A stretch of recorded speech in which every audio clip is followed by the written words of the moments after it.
नमस्कार दोस्तों, मेरा नाम है हरप्रीत और आप देख रहे हैं बैंकिंग वाला। आईबीपीएस पीओ मेंस का रिजल्ट अभी कुछ टाइम पहले आया था। फाइनली इसका स्कोर कार्ड जो है वो आ गया है और आपको ये स्कोर कार्ड बहुत अच्छे से समझना चाहिए क्योंकि ये स्कोर कार्ड आपके एसबीआई क्लर्क एग्जाम के लिए भी एक जो है वो मैसेज है, क्योंकि कंपटीशन लेवल जिस तरह से हमने आईबीपीएस के अंदर देखा था, इस बार उससे ज्यादा हम एसबीआई क्लर्क में देख रहे हैं। अनएक्सपेक्टेड नंबर ऑफ वैकेंसीज हमें देखने को मिली, इसके बाद नंबर ऑफ फॉर्म भी काफी ज्यादा है। तो पहले एक बार आईबीपीएस पीओ को जो है वो ध्यान से देखते हैं। देखिए, ये जो रिजल्ट आया है उन बच्चों का आया है जिनका आईबीपीएस पीओ में सिलेक्शन नहीं हुआ है। सबसे पहले मैं आपको एक बच्चे का डेटा दिखाता हूं। देखिए, ये एक बच्चे का स्कोर है, इन्होंने एग्जाम दिया था। देखिए इनका जो है वो स्कोर क्या क्या बना है। इन्होंने 60 क्वेश्चन के रीजनिंग में जिसका कट ऑफ 2.75 था, इनका स्कोर 19 है, जो कि काफी अच्छा स्कोर है। मतलब आईबीपीएस पीओ के हिसाब से, मेंस के हिसाब से 19 स्कोर काफी अच्छा स्कोर है। मुझे खुशी है कि जो कंटेंट मैं यूट्यूब पे या कोर्स की क्लास में देने की कोशिश करता हूं, वहां पे बच्चे बहुत अच्छा परिणाम ला रहे हैं। इन्होंने जीए में जो है वो 40 में से 1 नंबर कट ऑफ था, इनका 10 स्कोर हुआ है। इंग्लिश लैंग्वेज 40 क्वेश्चन थे, 4.75 इनका कट ऑफ गया, इन्होंने 8 यहां पे स्कोर किया है। और मैथ्स में 60 नंबर जो है वो एग्जाम था, इन्होंने जो है वो 1 नंबर कट ऑफ था, इनका स्कोर 13.50 है। एंड जो है वो इंग्लिश में इनका जो है वो 25 यहाँ पे टोटल जो है वो मार्क्स थे, 8 कट ऑफ था, इन्होंने 10 स्कोर किया है। ओवरऑल कट ऑफ जो गया है वो 66 यहां पे गया है और इनके नंबर 61.25 रह गए, यानी नियर अराउंड 4 से 5 नंबर से ये यहां पे पीछे रह गए। अब देखिए जरा कट ऑफ देखिए, इस बार कट ऑफ की रेंज क्या बनी है। ये ओवरऑल कट ऑफ है जिसमें जनरल का कट ऑफ 66.5 गया है, सबसे पहली चीज।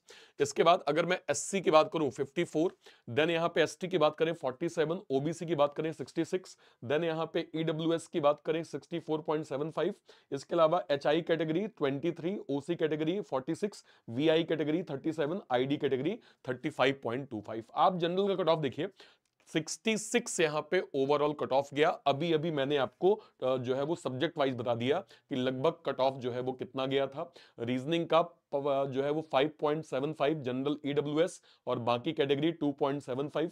इकोनॉमिक्स का जो है वो मतलब जीए का कट ऑफ जनरल ईडब्ल्यूएस 2 और जो है वो बाकी कैटेगरी 1।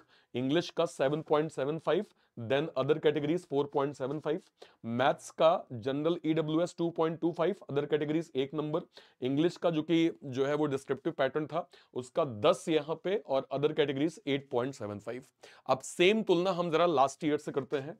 2023 के अंदर जब हम कट ऑफ हमने देखा था, तो यहां पे जनरल का कट ऑफ 63 गया था, एसटी का कट ऑफ यहां पे 41 गया था, एससी का 50 गया था, ओबीसी का 62 गया था, ईडब्ल्यूएस का यहां पे 61 गया था। अच्छा खासा डिफरेंस हमें लास्ट ईयर के मुकाबले इस बार जो है वो देखने को मिला है। और अगर आप इनका टॉपिक वाइज कट ऑफ देखेंगे तो आप देख सकते हैं रीजनिंग का 3.50, अदर कैटेगरीज 1.50, इंग्लिश का 11 cut off general, other categories 8, maths का 7.75 जो है वो जनरल, अदर कैटेगरीज 4.75, जीए का यहां पे 3.5, अदर कैटेगरीज 1.5 और इंग्लिश डिस्क्रिप्टिव का अदर कैटेगरीज 10 था और जनरल कैटेगरीज 8.75। देखिए, लास्ट ईयर की तुलना में इस बार कट ऑफ के नंबर थोड़े से हाई है। कारण ये भी है कि भाई इस बार जो आईबीपीएस में 24 में एग्जाम हुआ था, इसमें कंपटीशन लेवल भी हमने बच्चों के बीच में काफी अच्छा खासा देखा है। तो इस चीज को हमें ध्यान में रखना होगा एसबीआई क्लर्क के एग्जाम में, जब हम मेंस के लिए जब हम मेंस के लिए अपीयर हो रहे होंगे। हालांकि प्रीलिम्स में ही अभी कंपटीशन काफी अच्छा खासा है, 20 लाख फॉर्म भरे गए हैं। आप चलिए ठीक है 20 लाख पूरा कंपटीशन मत लीजिए, बट अगर आप उसका आधा भी कंपटीशन लेते हैं तो भी एक अच्छे नंबर्स हैं और इनके बीच में आपको फाइट करके मेंस में जाना है। आप सारे बच्चे मुझे बताइएगा कि आपने अगर आईबीपीएस पीओ मेंस का एग्जाम दिया था तो आपका टोटल स्कोर जो है वो कितना बना है और सब्जेक्ट वाइज आपका स्कोर जो है वो कितना बना है। इसको आप सभी लोग मुझे कमेंट सेक्शन में जरूर मेंशन करिएगा। जिनका सिलेक्शन नहीं हुआ है, देखिए दुख लगता है, जैसे अभी जो मैंने कैंडिडेट का जो है वो नंबर दिखाया, 4-5 नंबर का डिफरेंस है, ठीक है। हालांकि मेंस के हिसाब से 4-5 नंबर ज्यादा है, पर ओवरऑल अगर मैं कहूं तो अगर केवल 4 ही 5 नंबर का डिफरेंस है तो ये अच्छी चीज है कि आप कुछ नंबर से रह जा रहे हैं। अभी आने वाले टाइम पे आपके सामने एसबीआई क्लर्क मेंस होगा, एसबीआई पीओ मेंस होगा, फिर हमें जो है वो आईबीपीएस का कैलेंडर तो पता ही है। तो हमारे सामने इस साल भी अच्छी खासी अपॉर्चुनिटीज हैं, इसलिए कंसिस्टेंसी रेगुलरिटी जरूर मेंटेन करिए, ये आपके एग्जाम के लिए काफी हितकारी साबित होने वाला है।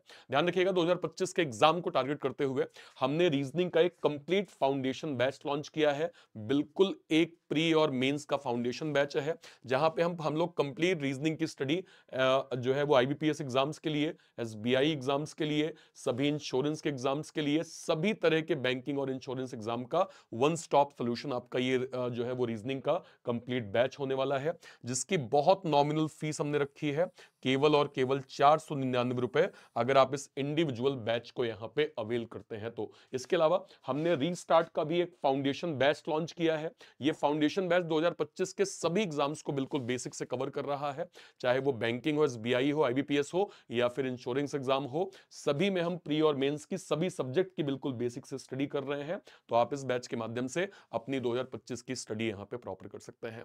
ये दोनों बैचेस आपको मिल जाएंगे बैंक महापैक के अंदर। बैंक महापैक क्या होता है?